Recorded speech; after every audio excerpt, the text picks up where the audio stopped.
Evangelho de Marcos, ditado por Pedro, capítulo 5, verso 1 e 2. Diz assim o texto sagrado: eles atravessaram o mar e foram para a região dos Gerezenos, ou Gadarenos, em algumas versões. Quando Jesus desembarcou, um homem com um espírito imundo veio dos sepulcros ao encontro dele, ou ao seu encontro. Curve a sua cabeça. Espírito Santo, nós te pedimos, fala conosco. Não há razão alguma para estar aqui se não for por ti. Ah, tua voz é linda. Tua voz conhece o meu futuro. O Senhor sabe para onde eu estou indo. E nós precisamos sair daqui com uma palavra. Dentre tudo que vamos enfrentar, tudo que vamos ver, os que estão aqui, os que estão em casa agora, online, ó Deus, dentre tantas guerras que estamos enfrentando, inseguranças, incertezas, fala conosco, Pai, em nome de Jesus, amém. Eu quero levar você para um dia muito importante, muito especial na vida de Jesus. Certa manhã, Jesus saiu cedo de casa e foi para a praia. E logo se formou uma grande multidão para ouvir seus ensinos. Ele então pega, por conta da multidão, ele pega um barco, e dentro do barco ele prega para a multidão que está na praia. É um dia fantástico. Ele para a cidade de Cafarnaum. Ele congestiona. Isso está lá em Mateus 13, do 1 ao 12, não precisa abrir. E Jesus naquele dia, dentro do barco, olhando para as pessoas e para a multidão que estava na praia, ele conta a parábola do semeador. Depois ele explica aos discípulos em particular o significado da parábola do semeador. Depois Jesus conta a parábola da candeia, a parábola da semente e a parábola do grão de mostarda, entre tantas outras coisas lindas. Jesus passa o dia inteiro ensinando a multidão, explicando sobre o reino de Deus aos seus discípulos. É um dia muito produtivo, porém um dia de muito trabalho. Imagino que quando Jesus encerra suas pregações, e foram várias naquele dia, o povo estava meio cansado, os discípulos meio cansados, e aí chega o final do dia, e todo mundo pensa, gente, bom, igual a gente faz com a visita, né? O papo tá bom, mas está na hora do quê? Está na hora de ir para casa. A conversa tá boa, mas está anoitecendo. Vamos voltar para nossa casa. Já é tarde, né, mestre? Vamos embora. Que casa nada, diz Jesus. Casa? Nós vamos atravessar para o outro lado. Eu imagino que os discípulos devem ter olhado para Jesus e disse: você está de brincadeira, Jesus. Nós estamos o dia inteiro aqui na praia. Sol no cucuruco aqui. O Senhor pregou, o Senhor falou, o Senhor ensinou. Estou exausto. Como assim para o outro lado? Não tem nada lá do outro lado. Não tem nada. Todo mundo mora desse lado. Nossas casas estão aqui, nossas vidas estão aqui, nossas camas estão aqui. Não tem nada para fazer do outro lado. Absolutamente nada. Atravessar para quê? E o que há lá? O que há do outro lado é uma cidade chamada Gadar, ou Gadara. Gadara significa pátio do inferno. Você gostaria, depois de um dia de trabalho, ir para o pátio do inferno? Vamos dar uma volta lá no pátio do inferno. Gadara era chamada de Decápolis, que significava, é um conjunto de 10 cidades do Império Romano. Cidades pagãs, cidades consideradas impuras, terra de ninguém, terra sem governo, e a única coisa que o Império Romano queria com aquelas cidades era arrancar dinheiro deles. Não havia cuidado, não havia saneamento, não havia ordem, não havia decência. Era uma terra de pessoas sem lei. E além daquela população gentia, havia para o judeu uma atividade repugnante, que era a criação de porcos. Os judeus até hoje não comem carne de porco. E em Gadara se criavam porcos. O que Jesus vai fazer em Gadara depois de um dia exaustivo de trabalho? Não há nada lá. Nada. Mas como Jesus mandou atravessar, eu acho lindo isso, porque você não vê no texto bíblico nenhum discípulo perguntando para Jesus. Todas as deduções que eu estou fazendo são deduções minhas. Você não vê nenhum discípulo dizendo para Jesus assim, ó, por quê? Para quê? Eles simplesmente, talvez estranhando ou não, eles entram no barco e a atravessam. São basicamente 10 quilômetros de mar adentro. É uma boa distância para andar de barco a remo. Não há motor. Mas essa travessia, que já estava mais ou menos atrapalhada, porque eu estou cansado, ela fica pior. Porque logo quando eles entram no barco, para ir para o outro lado, a Bíblia diz que um vento toma conta do mar da Galileia. Um vento muito forte, não era um vento normal, era um vento espiritual. Por que eu digo espiritual? Porque pescadores estão habituados a lidar com ventos naturais. Pescadores sabem. E todos que estavam no barco sabiam que aquele vento não era um vento natural, não era um vento da força da natureza, era um vento espiritual. E é um vento tão poderoso, o céu fica denso, raios, trovões, chuva, e pescadores experientes começam a ficar preocupados, porque aparentemente o barco vai virar. O mar da Galileia, ele não é um mar, ele é um lago, mas ele chega a ter no seu ápice quase 60 metros de profundidade. Ele é um belo de um lago grande. E água doce não é como água salgada, você não boia em água doce muito facilmente, você é drenado, certamente eles morreriam. E agora pescadores estão assustadíssimos, nuvens densas, relâmpagos, trovões, o mar enfurecido, e começa a bater impiedosamente contra o barco, e eles estão naquele mar, o desespero toma conta de todo mundo, a tempestade é assustadora, e aquilo que estava ruim piora. Nunca reclame do ruim, sempre pode ficar pior. Já era ruim ir para Gadara depois de um dia de trabalho, e agora além de ir para o pátio do inferno, eu tenho uma tempestade no caminho. Eu tenho certeza que talvez alguns ali dentro do barco, o barco balançando, talvez devem ter pensado, foi um erro de Jesus. Foi um erro. Estava tudo bem, o dia maravilhoso. Pregou, ministrou, salvou. Por que nós não fomos para casa, meu Deus do céu? Por que esse homem teve essa ideia de atravessar? Eu tenho certeza que talvez alguns pensaram, olha, para que a gente está no meio desse temporal que a nossa vida está em risco? Vamos morrer aqui. É a maldição de Gadara, é a maldição do pátio do inferno. Para que Jesus quer se envolver com esse povo? Para que ele quer ir para lá? Mas de repente, talvez no meio do desespero, alguém lembra que também Jesus está no barco. Não há nada que Jesus coloque em você que ele não esteja junto com você. Não há nada que Jesus coloque em você. Quando você entra sozinho, talvez você esteja sozinho, mas quando Jesus te coloca em algo, pode ter certeza que ainda que haja tempestade, se você procurar com atenção em algum lugar, ele está com você. Você só tem que se preocupar se você está vivendo coisas que você se colocou, ou se foi Deus que colocou você.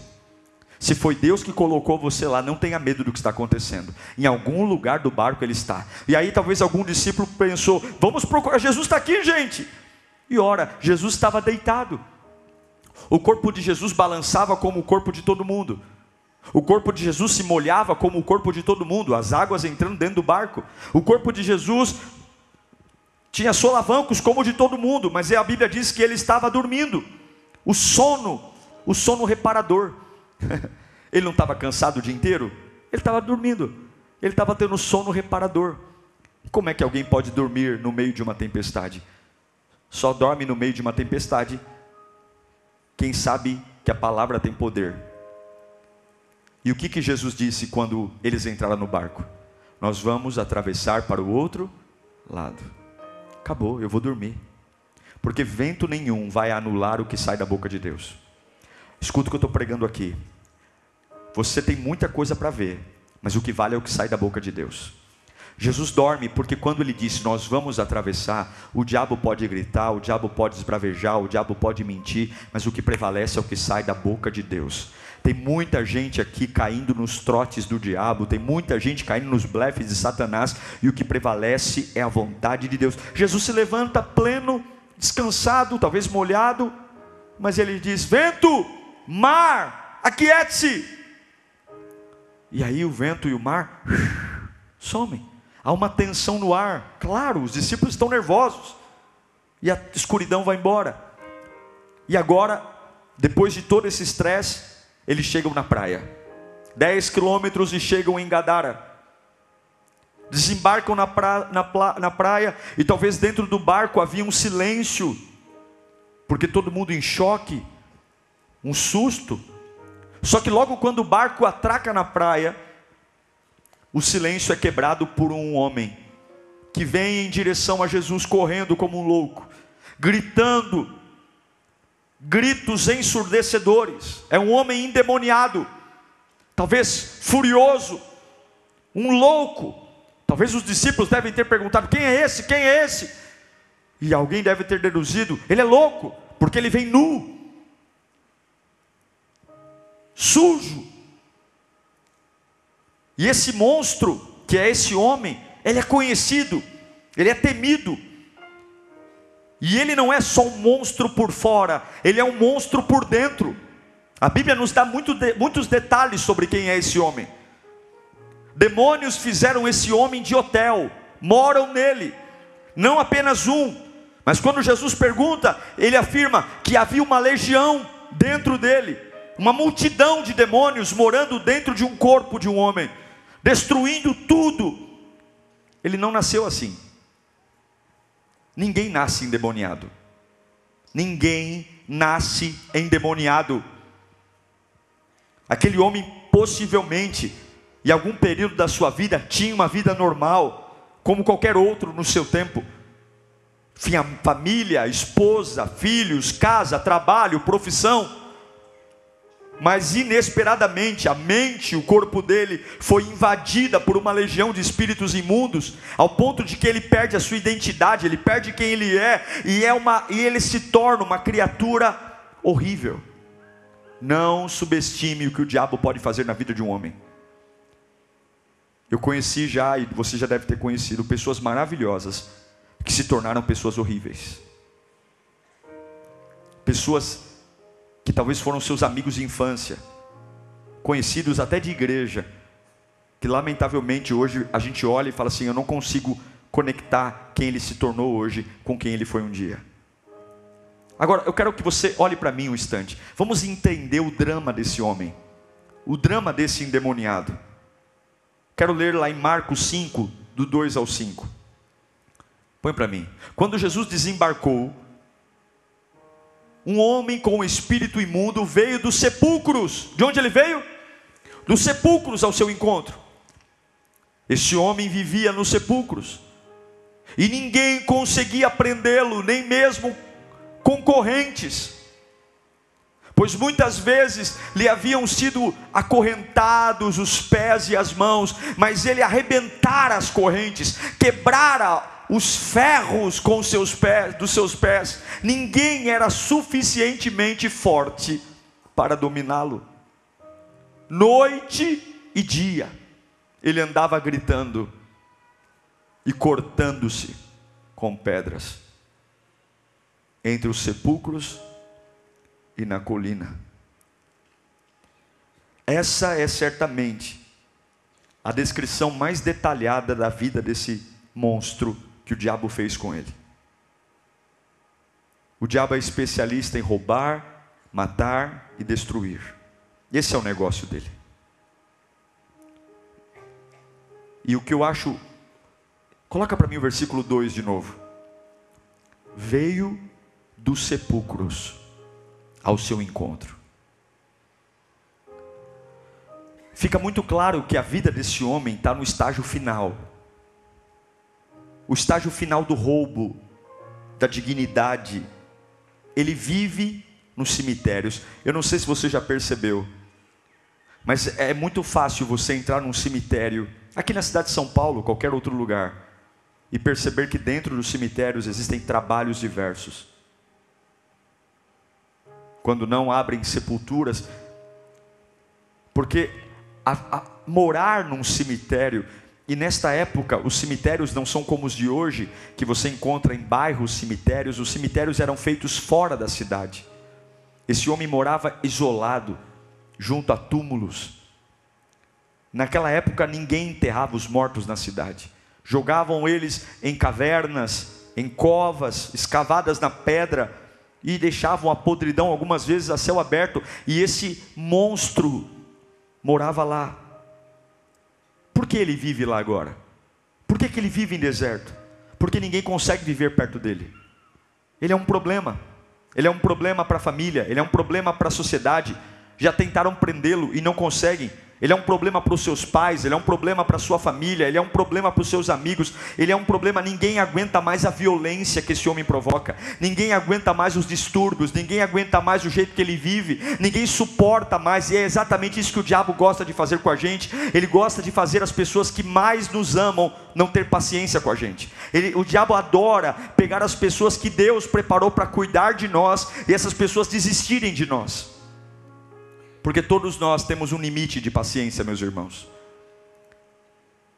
Até o amor de pai e mãe tem limite. E esse homem rompeu todos os limites.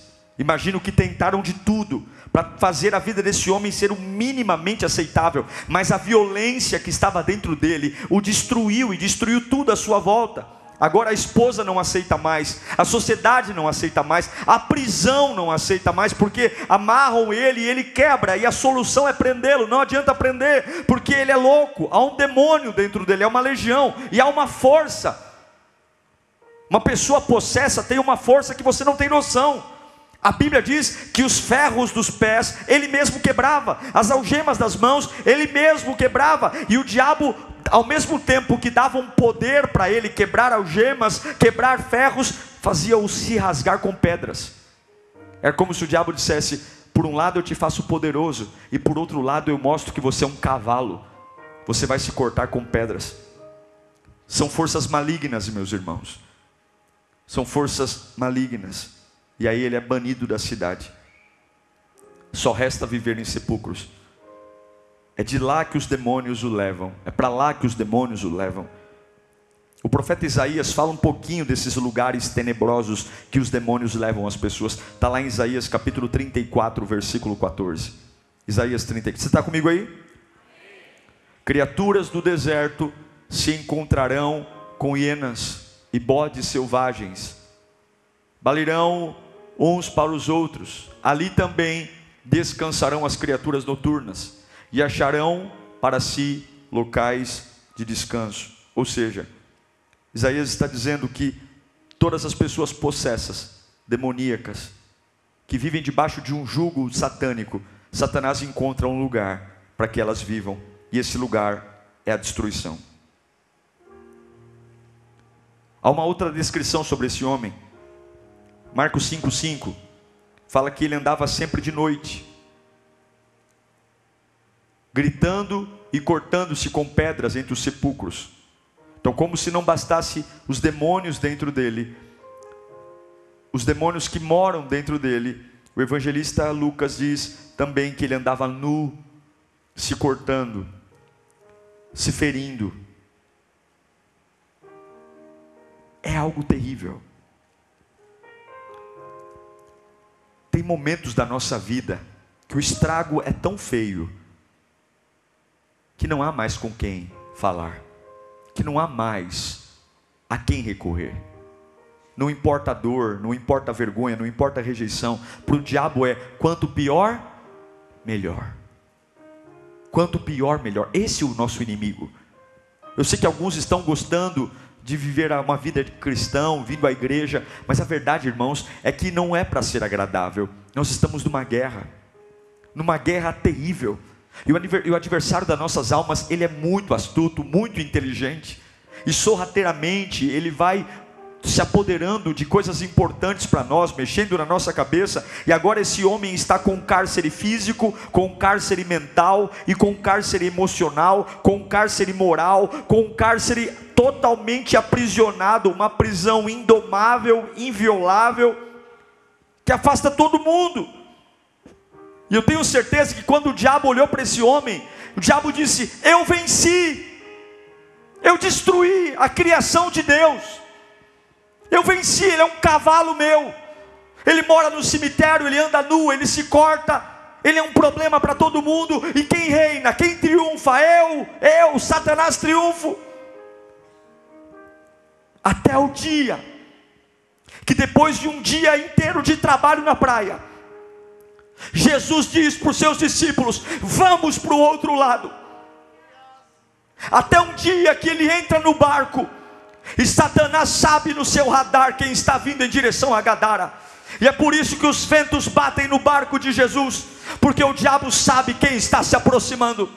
O diabo sabe quem está vindo, e é por isso que aquele vento não é um vento de brisa, não é um vento de noite, é um vento espiritual, porque o Satanás sabe quem está vindo para a praia. Escute uma coisa: todo processo de libertação é acompanhado por fortes ventos, todo processo de libertação é acompanhado por fortes batalhas. Se você está vindo à igreja, não se assuste de do dia para a noite ventos surgirem, pessoas se levantarem, o barquinho da tua vida que estava em águas tranquilas começa a ser agredido, porque é assim. Satanás sabe quando Cristo sai de um ambiente e vai no lugar que ele se apoderou. É por isso que quando o diabo vê de longe, não é o prefeito de Decápolis que vai receber Jesus, não é a autoridade. Quem vai receber Jesus na praia? Quem vai receber Jesus na praia? Quem vai receber Jesus na praia? O endemoniado. O diabo sabe quem está vindo. O diabo sabe quem está vindo. Fala comigo: o diabo sabe quem está vindo. E quando ele vê Jesus, a Bíblia diz que ele corre em direção ao barco, e sabe o que o diabo faz? O diabo se ajoelha e adora, porque ninguém é páreo para Jesus. A luta do diabo não é contra Jesus, a luta do diabo é contra mim e contra você, porque diante do Rei dos Reis, do Senhor dos Senhores, até o mais vagabundo dos demônios tem que dobrar o joelho e tem que respeitar. A Bíblia diz que ele dobra o joelho, a Bíblia diz que ele o adora e fala: o que eu tenho eu contigo, põe para mim, versículos 6 e 8, 6 a 8, põe lá. Quando ele viu Jesus de longe, correu e prostrou-se, porque demônio não fala com Cristo em pé, demônio fala com Cristo de joelho.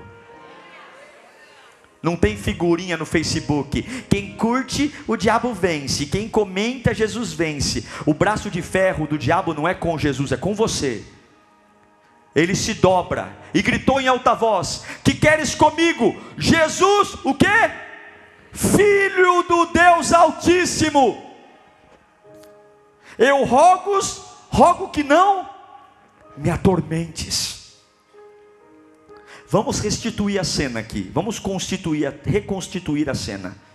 Os discípulos desembarcam, Jesus desembarca, há uma travessia tumultuada, de repente surge aquela criatura urrando, ameaçadora, dobra o joelho e olha para Jesus com muito medo e ao mesmo tempo preocupação, dizendo: o que o Senhor quer comigo? Há tantos anos eu domino esse lugar, há tantos anos eu sou o rei desse lugar, o que você faz aqui? Esse território é meu, esse lugar é meu, esse cárcere está ocupado, esse prisioneiro é nosso, sumam daqui, vocês não precisam estar aqui. E a Bíblia diz que imediatamente Jesus diz: espírito imundo, sai desse homem. Agora presta atenção, você tem que entender a extensão dessa ordem, porque desde o primeiro dia que o diabo tomou a serpente e usou a serpente para tentar os nossos pais no jardim do Éden, Adão e Eva, desde aquele dia até esse dia de Gadara, o diabo nunca, em nenhuma passagem bíblica, foi atormentado por alguém em relação aos territórios que ele tomou. Nunca. Desde o dia do Éden até esse dia, o diabo invadiu cidades, o diabo invadiu famílias, o diabo governou países, o diabo governou reis, o diabo governou príncipes, o diabo governou vizinhanças. Tudo que ele fazia para rebelar o homem contra Deus. Tudo. Lembra da geração do dilúvio? O diabo tomou as pessoas e Deus se voltou contra o diabo ou contra os homens? Contra os homens. Deus disse: eu vou matar a humanidade. Ele montou a arca por causa de Noé. O diabo sempre se escondeu atrás do homem, tomava conta das famílias. Vamos ler o texto, Gênesis 6, 5 e 7. Viu o Senhor que a maldade do homem havia se multiplicado. Não havia um combate contra o diabo, havia combate contra o homem, o Satanás no homem, na terra, e que era continuamente mal. Deixa eu ler na versão de vocês. O Senhor viu que a perversidade do homem tinha aumentado na terra, e que toda a inclinação dos pensamentos do seu coração era sempre e somente para o mal. Então o Senhor arrependeu-se de ter feito o homem sobre a terra, e isso cortou-lhe o coração.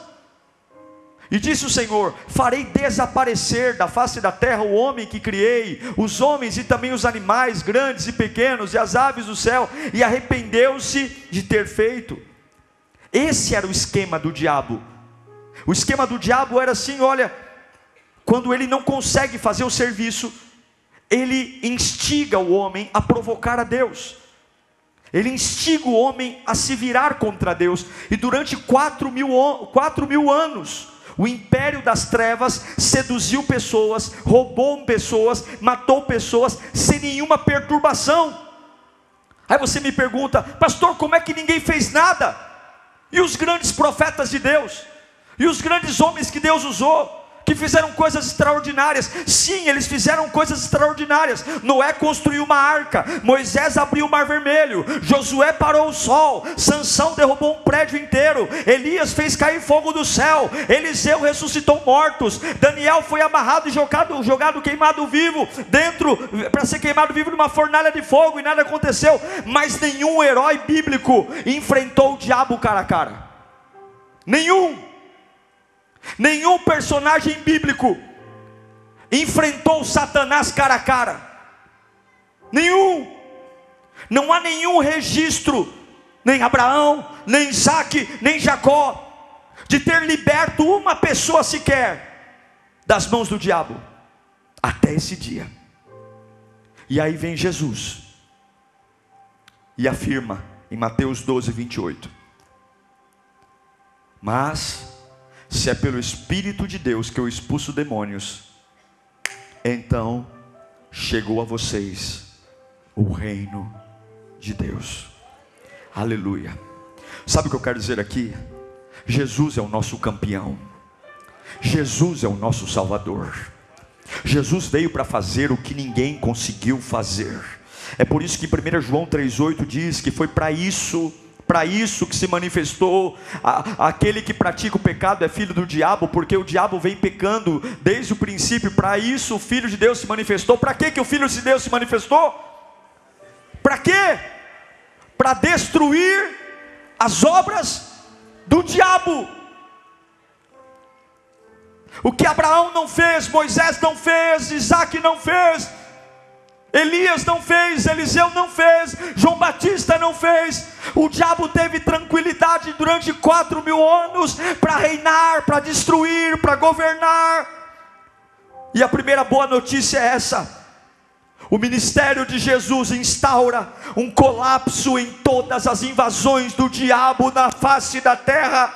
E eu não sei para que eu estou pregando aqui hoje, mas tem muita gente que desistiu de você, Eu sei que Satanás deixou a vida de muita gente complicada, muita gente teve a vida deformada, e a voz que eu tenho para pregar aqui hoje é porque que Jesus não foi para casa naquele dia, porque que ele não foi tomar um chocolate quente, porque que ele não foi dormir, ele pregou o dia inteiro, ele passou o dia inteiro ensinando. Para que ele tinha que entrar naquele barco? Para que ele tinha que andar 10 quilômetros? Por que ele colocou discípulos no meio de uma tempestade? Por que ele saiu da sua terra para entrar no pátio do inferno? Porque o reino de Deus é chegado, e a vida do homem importa, a sua vida importa. É chegado o tempo da graça na sua vida, é chegado o tempo da salvação, e Jesus está desembarcando na praia da tua vida hoje. Existem situações muito bem amarradas pelo diabo, situações sorrateiras, que pouco a pouco estão te jogando para viver em sepulturas, que pouco a pouco estão te afastando do melhor da vida e jogando você no isolamento. Então Jesus ordena para aquele homem que o diabo em 4.000 anos não ouviu, em 4.000 anos ele não foi incomodado, em 4.000 anos ele só induzia os homens a pecar contra Deus. Mas naquele dia ele tem que dobrar o joelho e entender que dentro daquele barco não tem uma criatura, mas tem um Deus. E Abraão ele não se ajoelha, para Moisés ele não se ajoelha, mas para o Cristo Filho do Deus vivo ele se ajoelha. E eu sei que muitos aqui já tentaram muita coisa, você já foi para a igreja, você já orou, já fez campanha, mas eu quero dizer que hoje não é pastor Diego, não é lírio dos vales, não é denominação. Hoje o Rei dos Reis, pelo poder da palavra pregada, vai parar na praia da tua vida, e todas as correntes vão quebrar. Sabe o que significa Jesus parar na praia? Levanta a mão para cá. A partir de hoje vai ter mudanças visíveis na tua vida. A partir de hoje tem pessoas que vão olhar para você, e você vai perceber que a leveza vai chegar. Mudanças visíveis. O gadareno nunca mais foi o mesmo. Levanta a mão para cá. A partir de hoje haverá cura no seu corpo, cura emocional, cura física. Há tantos anos, pastor, a minha casa é assolada, há tantos anos meu avô, meu pai, hoje essa bolha é furada, hoje esse ciclo é quebrado. Jesus está na praia, Jesus vai para a praia para transformar. É por isso que as ondas estão batendo. Levanta a mão só mais um pouquinho, levanta a mão. Naquele dia que Jesus estiver na praia, a visão vai voltar para os teus olhos. Essa visão de comer verme, essa visão de raspar chão, essa visão de galinha vai cair por terra. Hoje Deus vai devolver a tua origem, a tua visão para sempre. Fala comigo agora, tudo faz sentido. Agora está entendendo porque tem vento? Está entendendo porque tem tempestade? Porque a tua vida importa. A tua vida importa. É por isso que ele não volta para casa, porque ele ama. É por isso que ele não vai dormir, porque a sua vida importa. É por isso que ele navega a noite toda, porque a sua vida importa. Aquele gadareno era o último da terra. Quem se importaria com o monstro? Quem atravessaria um mar violento por causa de um monstro? Quem teria coragem de resistir os demônios por conta de um monstro? Ainda que meu pai e minha mãe me deixem, o Senhor nunca me deixará. E eu quero dizer do fundo da sua alma, Jesus se importa com você. Talvez eu não saiba o seu nome, mas Jesus sabe o seu nome. Jesus se importa com você, e não importa quão bagunçado esteja a sua vida, não importa quão atrapalhado esteja o seu ser. Há coisas que nunca vão mudar até hoje. Há coisas que nunca iam acontecer até hoje. Hoje é o dia que o nunca encontra o agora. Quem olhava para aquele homem ia dizer: esse homem nunca vai mudar, esse homem nunca vai ser transformado, esse homem nunca vai ter vida. Mas quando Jesus chega na praia, o nunca se transforma em agora, e aquilo que nunca existiria passa a existir agora. Levanta a mão para cá. Tem coisas que olham para você e nunca vai existir, nunca vai ter, nunca vai ser, nunca vai conquistar, nunca, porque até então Jesus não estava na praia. Fala comigo: hoje o meu nunca se transforma em agora. Fala mais alto: hoje o meu nunca se transforma em agora. Agora, a boa notícia é que Jesus é o mesmo ontem, hoje e sempre. Eu encerro dizendo: Jesus transforma a vida desse homem. Os espíritos malignos entram nos porcos, e os porcos pulam desfiladeiro abaixo, e aquele homem é curado. Eu não tenho tempo para ler, mas aquele homem fala: olha, eu quero seguir o Senhor. Jesus diz: não, você vai ficar aqui em Decápolis. Você vai ficar aqui para pregar, você vai contar para as pessoas viram a tua desgraça e vão ver a tua redenção, e você vai dizer o que aconteceu. No mesmo lugar da tua vergonha, Deus vai exaltar você. No mesmo lugar que viram o seu fracasso, Deus vai te dar dupla honra. Quem sabe hoje nesse culto haja alguém aqui que pense: quem vai me encontrar no porão que eu moro? Quem vai me achar nesse cativeiro? Quem se importaria comigo? Quem notaria a minha falta? Não tenho valor. Quem pode arrebentar as correntes da minha alma? Depressão, ansiedade. Quem sabe o diabo falou no seu coração: você é meu, tua família é minha, está no teu sangue. Olha para tua mãe, a vida que ela teve, é essa vida que você vai ter. Olha as pessoas que você vive, você é minha. Não adianta fugir, gadareno, vai morar em cemitérios, você não consegue. Você já tentou, eu sei que você já tentou e você não consegue. Eu tenho você nas minhas mãos. Mas Cristo hoje desce na tua praia. Nada pode impedir Jesus de encontrar a sua vida, quebrar suas correntes e te dar um propósito. Eu quero profetizar alguns textos para eu orar por você. Você quer receber? Ele faz assim para receber com as mãos. Põe para mim 2 Coríntios 5,17. Receba, receba, receba, receba, receba. Portanto, se alguém está em Cristo, é nova criação. As coisas antigas já se passaram, e eis que tudo se fez novo. Põe Romanos capítulo 1, versículo 16. Coloca para mim: não me envergonhe do Evangelho, porque é poder de Deus para a salvação de todo aquele que nele crê, primeiro do judeu e depois do grego. Coloca Apocalipse 21:5. Coloca para mim: aquele que está sentado no trono disse: eis que estou fazendo todas as coisas. Aleluia. E acrescentou: escreva isso, pois estas palavras são verdadeiras e dignas de confiança. Eu tenho uma boa notícia para você: Jesus é poderoso para chegar no estado da vida que você está vivendo e transformar absolutamente tudo novo para você. Curva a sua cabeça. Eu creio no nome de Jesus. Eu creio que o diabo é sujo, vagabundo, mentiroso. E eu creio que ele infelizmente colocou tanta sujeira na cabeça de alguns. Você está perdido, está perdendo coisas. E talvez o desespero bate porque ninguém mais me entende. Eu me tornei um problema, eu me tornei uma pessoa complicada de se conviver. Ninguém consegue entender o que eu falo, porque junto com as minhas palavras existem situações espirituais que me aprisionam. Eu sei que me faz mal, mas eu me corto. Eu sei que me faz mal, mas eu aceito relacionamentos sujos.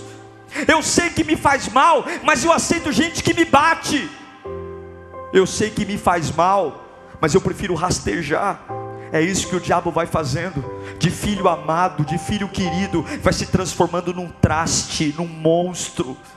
Num monstro que ao invés de morar em família, vai morar em túmulos, cemitérios. E alguns olham para você e falam: menina, cadê a tua beleza? Cadê a tua alegria? Cadê você? Eu não te reconheço mais.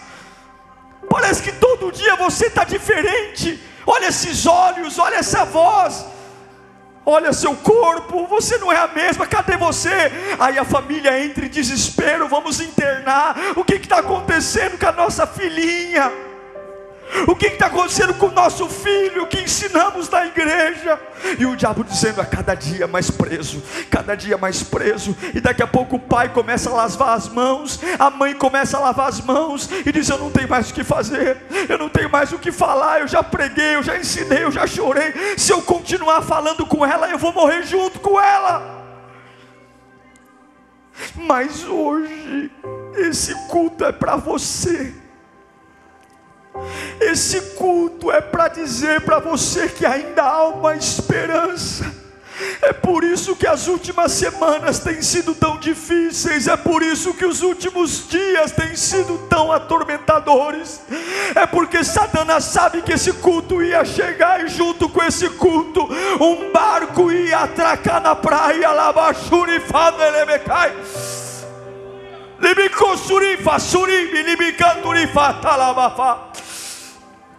E junto com este barco há uma autoridade. O rei está no barco. O diabo de joelhos, diabo de joelhos, diabo de joelhos, diabo de joelhos, joelhos onde é o teu lugar, joelhos, joelhos. Quem manda chegou. Quem tem autoridade chegou. Quem é o primeiro e o último chegou. Na Baixarabacandefa. Quem cura todas as doenças chegou. Chegou. Chegou. Chegou. Chegou. Sinta o abraço de Deus na sua vida. Deus está libertando você das correntes. Deus está libertando você da nudez. Deus está libertando você das prisões. Você vai voltar a viver em família. Você vai voltar a viver com pessoas sadias. Você vai sair desses ambientes que estão te matando. Deus está libertando a sua mente. Essa carência não vai te matar mais. Você vai passar a se valorizar a partir de hoje. Deus está devolvendo vestes. A vida te tirou as vestes. A vida te tirou a dignidade. A vida te tirou o prazer de estar em família. Você tem vergonha de muita coisa. Os seus pensamentos estão tortos. Deus está devolvendo o teu ministério hoje. Deus está devolvendo o teu chamado hoje. Deus está devolvendo o teu trabalho hoje. Deus está vindo à praia. Deus está dizendo: Satanás vai entrar nos porcos, porque quem vai entrar nele é o meu espírito agora. Satanás vai para os porcos, porque quem vai entrar nele é o meu poder. Satanás vai para os porcos, porque quem vai entrar nele é a minha unção. Satanás vai para os porcos, porque quem vai entrar nele é a minha misericórdia. Satanás vai para os porcos, porque quem vai entrar nele é o meu chamado. Satanás vai para os porcos, porque quem vai entrar nele é o meu sangue. Satanás vai para os porcos, porque quem vai entrar nele é a minha glória. Satanás vai para os porcos, porque quem vai dominar a cabeça dele é o meu espírito. Satanás vai para os porcos, porque quem vai enchê-lo é o meu espírito. Satanás vai para os porcos, porque eu vou tomá-lo, vou tratá-lo, vou curá-lo, vou renová-lo, vou abastecê-lo, vou enchê-lo.